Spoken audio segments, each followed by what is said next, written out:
عصر کی نماز کے بعد 80 مرتبہ درود پاک پڑھے گا، اللہ رب العزت اس کے 80 سال کے گناہوں کو معاف فرمائے گا اور اس کے درجہ بلند فرمائے گا۔ محترم بھائیوں، جمعہ کا دن ہے اور ابھی ہم نماز جمعہ پڑھنے کے لیے مسجد میں آئے ہیں اور عصر کی نماز کا وقت بھی آئے گا۔ جب عصر کی نماز پڑھیں گے تو سلام پھیرنے کے بعد اسی مقام پر بیٹھ کر پیر ہٹانے سے پہلے پیر نہ ہٹائیں، جیسے بیٹھے ویسے بیٹھے بیٹھے 80 مرتبہ درود پاک پڑھیں۔ اللہم صلی علی سیدنا مولانا محمد وعلی آل سیدنا مولانا محمد وبارک وسلم۔ کوئی بھی درود پڑھ لیں، جو چاہے درود پڑھ لیں، 80 مرتبہ درود شریف پڑھ لیں تو سبحان اللہ 80 سال کے گناہوں کی معافی کا الحمدللہ یہ مجدہ یعنی خوشخبری سنائی گئی ہے۔ ہم نہیں جانتے ہمیں کتنے جمعے ملیں گے، کتنے جمعے ہمارے مقدر میں ہیں، مزید کتنے جمعہ ہم مسجد میں آ کر پڑھ سکیں گے ہمیں نہیں معلوم، کتنے جمعے کی اثر ہم کو مل پائے گی ہمیں نہیں معلوم۔ تو لہٰذا اپنے وقت کی قدر کریں۔ جو جمعہ اللہ رب العزت ہمیں عطا فرما رہا ہے اس جمعے کا ہم کو بھرپور فائدہ اٹھائیں۔ کہ روایت میں لکھا ہے کہ جمعہ کے دن جو کوئی مسلمان ایک نیکی کرے 70 نیکی کے برابر اللہ اس کو ثواب عطا فرماتا ہے۔ ایک مرتبہ آپ نے سبحان اللہ پڑھا جمعہ کے دن اور ہفتے کے دن آپ نے ایک مرتبہ سبحان اللہ پڑھا تو جمعہ کے دن ایک مرتبہ سبحان اللہ پڑھا 70 مرتبہ سبحان اللہ کہنے کا ثواب مل گیا۔ ہفتے کے دن ایک مرتبہ سبحان اللہ کہا، ایک ہی مرتبہ سبحان اللہ کہنے کا ثواب ملا۔ تو جمعہ یہ وہ ہے کہ ایک نیکی کو 70 نیکی تک لے کے چلا جاتا ہے۔ اسی طرح فرمایا کہ جو جمعہ کے دن امامہ باندھ کر نماز جمعہ پڑھے گا اس کو 70 جمعوں کا ثواب ملے گا۔ ایک جمعہ امامہ باندھ کر پڑھ لے 70 جمعوں کا اس کو اللہ رب العالمین ثواب عطا فرماتا ہے۔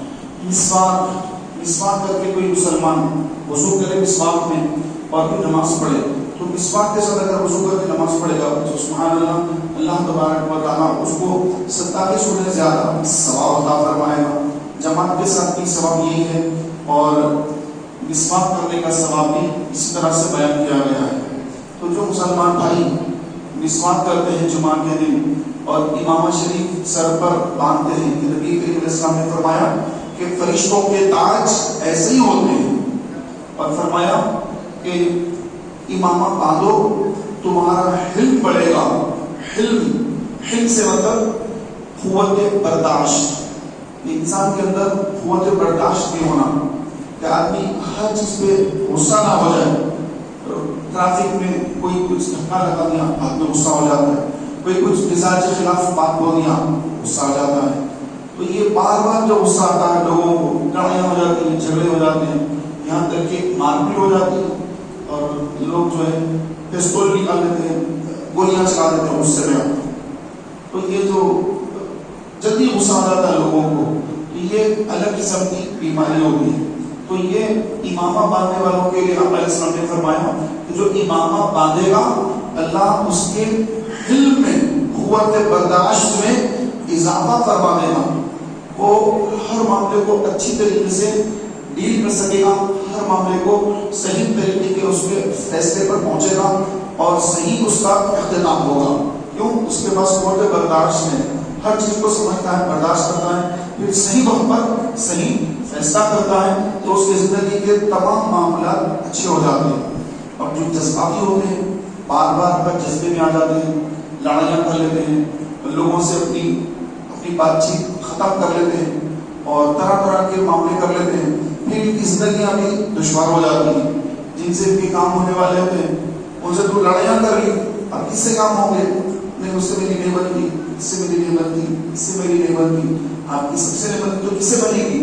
تو میرے پیارے بھائیوں، تو یہ قوت جو برداشت ہے ان امامہ شریف اس کا علاج ہے کہ آپ امامہ شریف باندھیں گے اللہ تبارک و تعالیٰ حلم میں اضافہ کر دے گا، قوت برداشت میں اضافہ کر دے گا۔ آپ علیہ السلام نے فرمایا کہ جب امامہ باندھ کے مسلمان آتا ہے تو شیطان اس سے گھبراتا ہے، امامے والے کو دیکھ کر شیطان گھبراتا ہے کہ امامہ باندھا ہوا ہے۔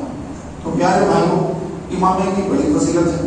اسی طرح نبی کریم صلی اللہ علیہ وسلم کی جتنے بھی سنت ہیں ہر سنت کے اندر اللہ رب العالمین نے بڑی برکتیں رکھی ہیں اور بڑا دنیا میں اس سے صحت بھی نصیب ہوتی ہے، صحت کی آگے بھی ملتی ہے اور بندہ تندرست رہتا ہے اور بہت ساری بیماریوں سے بچتا ہے۔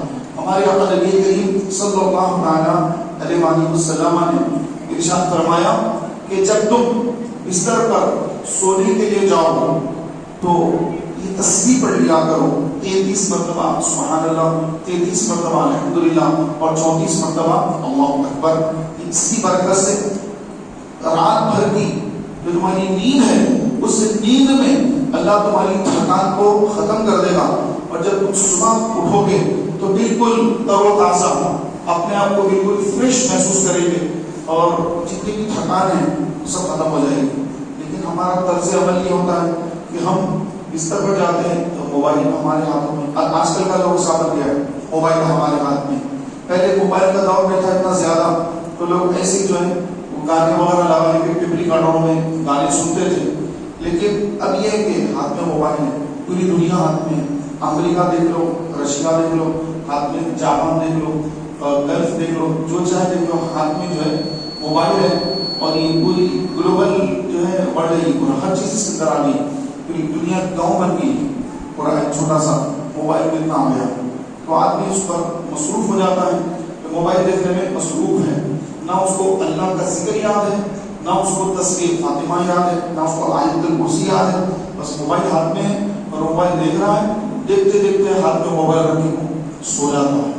اتنا خلاف سنت ہے تو کہاں اس کو سکون ملا؟ اس کے نیند میں اس کو سکون راحت جو ملنا چاہیے تھا اس کو کچھ بھی نہیں مل رہا ہے، دماغ کو سکون نصیب نہیں ہو رہا ہے، بے چین بے قرار ہے، دیکھتے دیکھتے سو گیا، اس کا دماغ انہیں خیالوں میں پھر رہا ہے، جبکہ آقا علیہ السلام کی حدیث پاک ہے کہ جو مسلمان باوضو ہوتا ہے تو اس کی روح عرش کے نیچے سجدہ ریز ہو جاتی ہے، کیونکہ انسان کی دو روحیں ہوتی ہیں، ایک انسان سوتا ہے تو اس کی چھوٹی روح ہوتی ہے اور ایک جسم کی روح ہوتی ہے، وہ جو اس کے پاس سے نکل جاتی ہے، اور وہ جو ہم خواب دیکھتے ہیں کہ خواب میں کہیں باغ میں پھر رہے ہیں تو کہیں ایسا نظر آتا ہے کہ ہمیں کسی نے پکڑ لیا ہے اور ہم کو مارا پیٹا جا رہا ہے، یا ہم اللہ وادیوں میں اندھیرے میں چلے گئے ہیں، گھبراہٹ ہو رہی، خوف سے بھی نکلتا ہے، خواب سے بیدار ہوتا ہے، ڈراؤنی خواب دیکھا،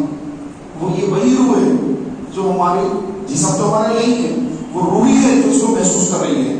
ایک تو یہ روح ہوتی ہے، ایک اصل روح ہوتی ہے، اگر وہ نکل جائے تو آدمی کا انتقال ہو جاتا ہے۔ تو پیارے بھائیوں کہ جو بندہ بستر پر آنے سے پہلے جیسا نبی کریم علیہ السلام نے فرمایا کہ تم جب بستر پر آؤ تو ایسی تیاری کرو جیسے تم نماز کی تیاری کرتے ہو۔ نماز کے لیے کیا تیاری کرتے ہیں؟ استنجے سے فارغ ہوتے ہیں، وضو کرتے ہیں، پھر نماز کے لیے آتے ہیں، تو بستر پر بھی ایسے ہی کرنا ہے، استنجے کو جانا ہے، پھر وضو کرنا ہے اور باوضو بستر پر آ کر آرام کرنا ہے اللہ کا ذکر کرتے ہیں۔ کہ جب بندہ آرام کرنے کے لیے بستر پر آتا ہے تو روایتوں میں لکھا ہے شیطان بھی اس کے پاس آتا ہے، فرشتہ بھی اس کے پاس آتا ہے، فرشتہ آ کر کہتا ہے کہ اپنا آخری کلام اللہ کے ذکر پر ختم کر، اور شیطان آ کر کہتا ہے کہ تو اپنی آخری بات وہ یاد کر، اس کو شہوت اور نفسانی خواہشات کی طرف اس کو لے جاتا ہے۔ شیطان نفسانی خواہش کی طرف لے جا رہا ہے اور فرشتہ اس کو اللہ کے ذکر کی طرف بلاتا ہے۔ تو اب بندہ کبھی ادھر تو کبھی ادھر، تو جو باوضو بستر پر آتا ہے تو پھر اس کا ذہن بن جاتا ہے کہ نہیں میں تو اللہ کا ذکر کرتا ہی سو جاؤں گا، میں سو جاؤں یا مصطفیٰ کہتے کہتے اور کھلے آنکھ صلی علیہ کہتے کہتے، کہ میں اللہ کے محبوب کا ذکر کرتے کرتے سو جاؤں یا مصطفیٰ کہتے کہتے سو جاؤں، تو خواب میں مجھے مدینے کی زیارت نصیب ہو جائے، مدینے والے آقا صلی اللہ علیہ وسلم کی زیارت نصیب ہو جائے، ورنہ لوگ گندے گندے جو ہے فلمیں دیکھتے ہوئے، ننگی تصویریں دیکھتے ہوئے، گندے ویڈیوز دیکھتے ہوئے، گانے وغیرہ یہ وہ دیکھتے سوتے ہیں، پھر ان کی روح بھی رات میں بے چین بے قرار ہوتی ہے اور طرح طرح کے عجیب و غریب خواب نظر آتے ہیں اور بے چین اور بے قرار رہتے ہیں کہ صبح کو ڈیوٹی پر جانا ہوتا ہے تو تھکان ہے، پھر ڈیوٹی پہ جا رہے ہیں، بڑے پریشان ہیں۔ تو یہ ساری پریشانیاں کیوں ہیں؟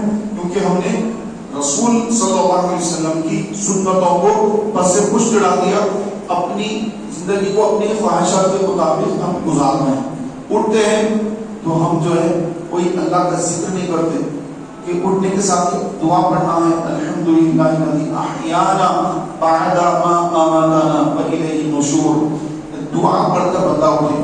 آقا علیہ السلام کی سنت مبارکہ ہے, جب آقا علیہ السلام اپنے بستر مبارک سے اٹھتے تو تشریف رکھ کے کچھ دیر 2 منٹ 4 منٹ سرکار بستر پر بیٹھتے, تشریف فرما ہوتے. ایسا نہیں کہ اٹھے اور سیدھے نکل کے جو ہے چلنا شروع کر دیا, ایسا نہیں. اس طرح سے اٹھے 2 منٹ 3 منٹ بستر پر ایسے ہی بیٹھے اور اپنی آنکھوں کو ملا. تو آنکھ ملنے سے یہ ہوتا ہے کہ آنکھ ملنے سے آنکھوں کا مساج ہوتا ہے اور آنکھوں کی روشنی میں اضافہ ہوتا ہے.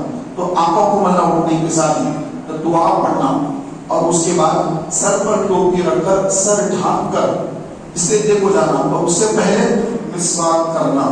اٹھنے کے بعد مسواک کرنا, ناک میں پانی چڑھانا. کہ آقا علیہ السلام نے فرمایا کہ شیطان تمہارے ناک کے نتنوں میں رات بھر آرام کرتا ہے, رہتا ہے, لہذا جب تم اٹھو تو ناک میں 3 مرتبہ پانی چڑھا لیا کرو, ناک صاف کر لیا کرو کہ تم شیطان کی اس گندگی کو صاف کر دو گے. شیطان ناک کے نتنوں میں رات میں قیام کیا ہے, گندگی کی ہے ناک کے اندر, تو ہم نے اٹھنا ہے اور ناک کو صاف کرنا ہے. تو آدمی فریش ہوتا ہے. اس کے بعد ناک میں پانی چڑھائے, کلی کرے, مسواک کرے, ناک میں پانی چڑھائے اور سر ڈھانپ کر استنجا خانے کو جائے, اس کی دعا پڑھ کر جائے. الٹا قدم استنجا خانے میں رکھے اور اس کی دعا پڑھ کر استنجا خانے میں داخل ہو. اور استنجا خانہ بھی قبلے کی طرف نہ ہو بلکہ اس طرف یا اس طرف ہو. قبلے کو نہ رخ ہو نہ خود قبلے کو پیٹھ ہو, یہ ناجائز اور حرام ہے. اور اسی طرح غسل جب کرتے ہیں, غسل کرتے وقت بھی کہ انسان مسلمان کعبے کی طرف نہ رخ کرے نہ پیٹھ کرے, یہ بھی جو ہے شرعی مسئلہ ہے. کئی لوگوں کو پتہ نہیں ہوتا ہے, لوگ استنجا خانے بھی گھروں میں بنا لیتے ہیں, قبلے کی طرف رخ ہے, نہانے کا بھی بنا لیتے ہیں قبلے کی طرف رخ ہے, تو پتہ نہیں ہوتا ہے کئی لوگوں کو. ہاں جن کو معلومات ہے اور جو کسی علماء سے رابطے میں رہتے ہیں, ان سے مسئلے مسائل پوچھتے مشورے کرتے ہیں, تو پھر وہ اپنے معاملوں کو صحیح کر لیتے ہیں. تو میں پیارے اور محترم بھائیوں, انسان جب تک زندگی گزارتا ہے نیکیاں مبارک کرتا ہے, گناہ بھی ہوتی نیکیاں سب چلتے رہتا ہے, لیکن ایک وقت آتا اس کی موت آتی ہے. ایک وقت آتا ہے جیسے ایک بچہ جب بڑا ہوتا, ایک شادی کا وقت آتا اس کا, میری آج شادی ہے, آج میری شادی ہے, آج میری زندگی کی پہلی ایک ایسی رات ہے جو ایسی رات میں نے کبھی نہیں دیکھی. یہ میری خوشیوں کی بلندی ہے, معراج ہے, خوشیوں کی معراج ہے.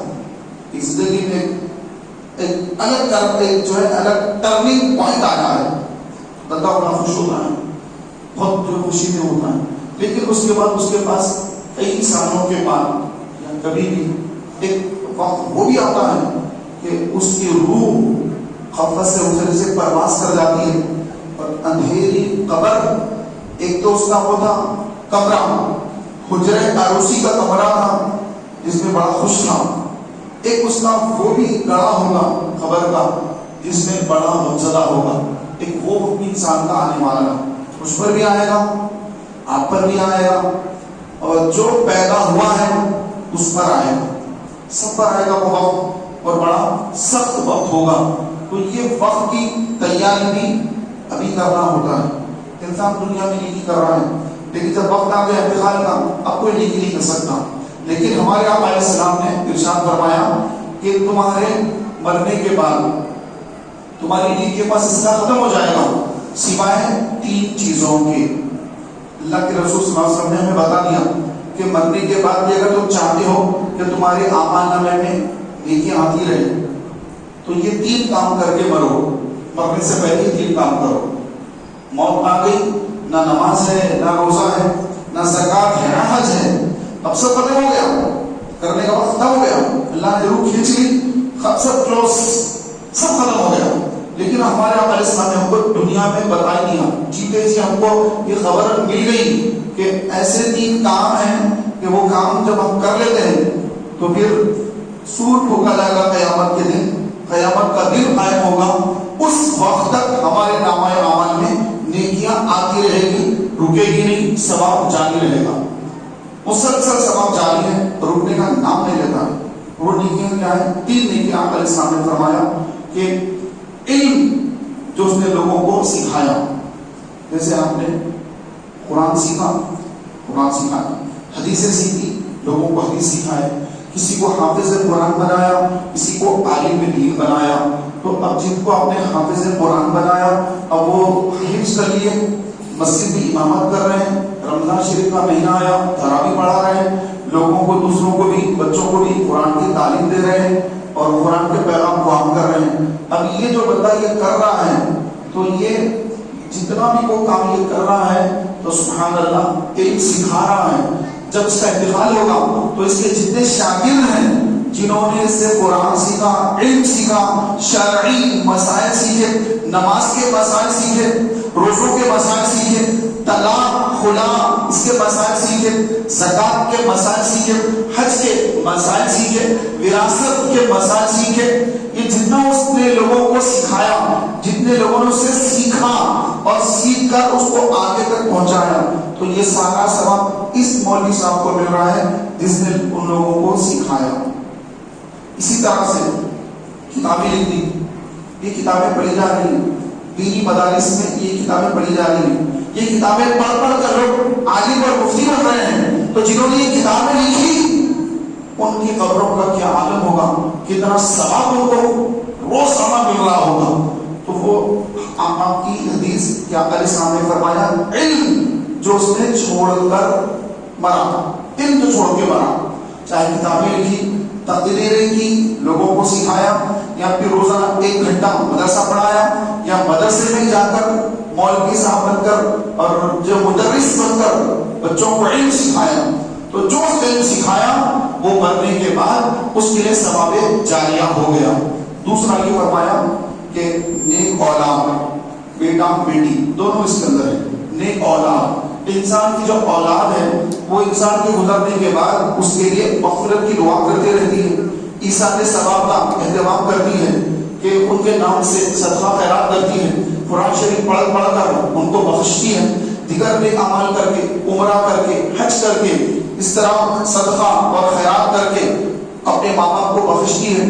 اور آقا علیہ السلام نے فرمایا کہ جو بیٹا اپنی ماں یا اپنے باپ کی قبر پر جمعہ کے دن جائے اور سورہ یاسین پڑھے اور یاسین پڑھ کر ان کو بخش دے، تو اللہ رب العالمین اس یاسین شریف پڑھنے کی برکت سے ماں باپ جس کی قبر پہ گیا، ماں یا باپ کی، اس کی بخشش کر دے گا، اور یہ پڑھنے والے کو ماں باپ کے فرما بردار میں شمار کرے گا، اس سے بھی گناہوں کو معاف فرمائے گا. تو جن کے والدین گزر گئے تو ان کو چاہیے کہ اپنی ماں یا اپنے والد صاحب کی خبر پر جمعہ کے دن جائے اور یاسین پڑھے، اور جو کچھ یاد ہے قرآن شریف وہ بھی پڑھے، کچھ پھول خبر پر ڈالے اور اطرافی خبروں پر بھی ڈالے اور ان کی بخشش کی دعا کرے. اللہ تعالیٰ نے طریقہ سکھایا، رب ارحمہما کما ربیانی صغیرا، یوں کہو اے ہمارے پروردگار تو ان دونوں پہ رحم فرما جس طرح انہوں نے چھوٹپن میں ہم کو پالا تھا. رب ارحمہما کما ربیانی صغیرا، اے پروردگار تو ان دونوں پہ رحم فرما جس طرح انہوں نے بچپن میں، چھوٹپن میں مجھے پالا تھا کہ میں گندگی کر لیتا تھا، اشا پاخانہ کر لیتا تھا، سردیاں ہو گرمیاں ہو ماں اس کی گندگی کو دور کر دیتی، دھوتی تھی، اس کی نیند برباد ہو جاتی تھی، لیکن ماں خوشی سے کرتی تھی کہ میرا لال، میرا بیٹا، میری بیٹی. اب یہ بچے جب بڑے ہوتے ہیں یہ بیویوں کے دیوانے ہو کر ماں باپ کو گھروں سے نکال دیتے ہیں. افسوس ہے ایسے لوگوں پر کہ ہمارے آقا علیہ السلام نے فرمایا کہ ماں یا باپ کے چہرے کو دیکھنا حج مبرور یعنی مقبول حج کے برابر ثواب اس کو عطا کیا جاتا ہے. کہ ماں باپ کا یہ مقام ہے کہ چہرہ دیکھنے پر مقبول حج کا ثواب اللہ تعالیٰ عطا فرما رہا ہے.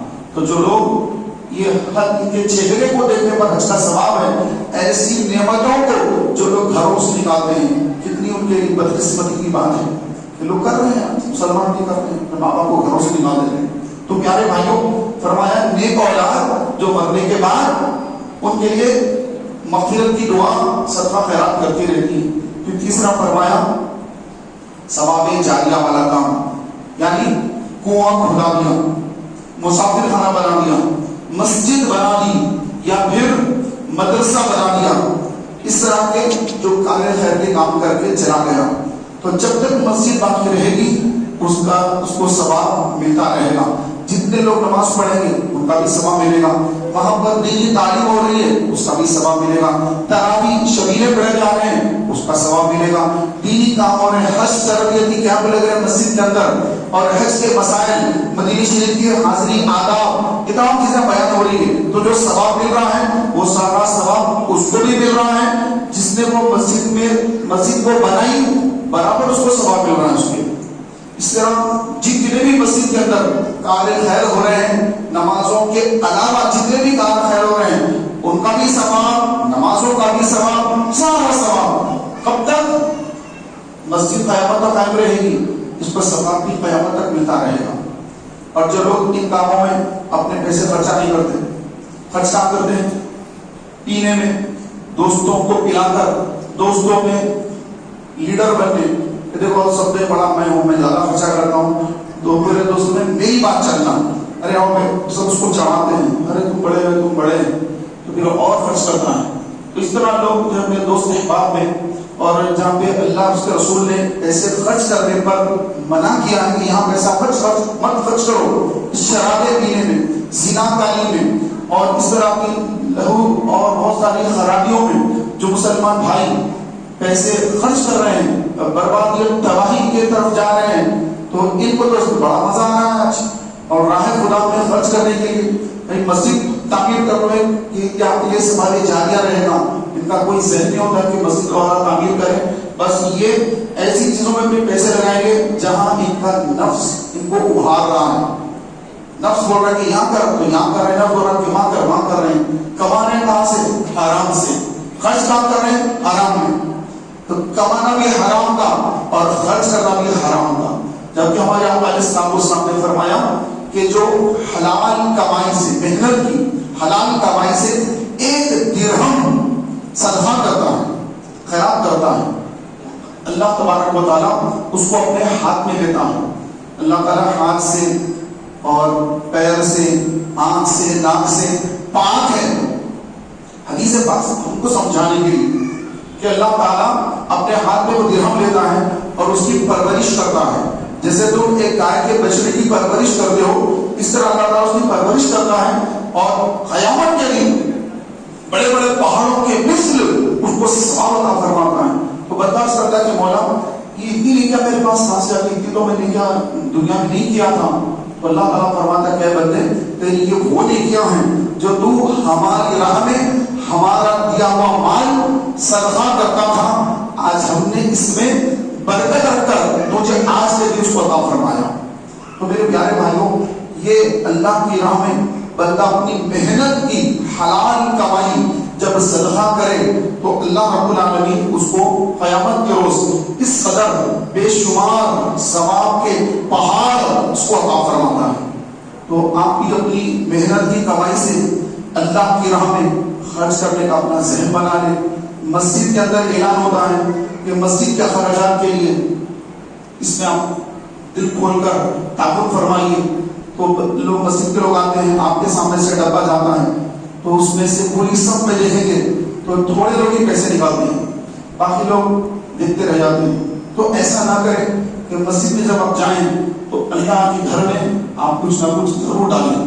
ہاں 5 روپے ڈالیں، 10 روپے ڈالیں، جو بھی آپ ڈالیں ڈال دیں، لیکن آپ ڈالیں اس میں حصہ اپنا رکھیں کہ ہر جمعے کو میرا کچھ حصہ ہو. 1 روپیہ بھی ڈال دیں، آپ 1 روپیہ صدقہ کر دیا جمعے کے دن راہ خدا میں، تو دوسرے دنوں کے مقابل 70 روپے صدقہ کرنے کا ثواب ملے.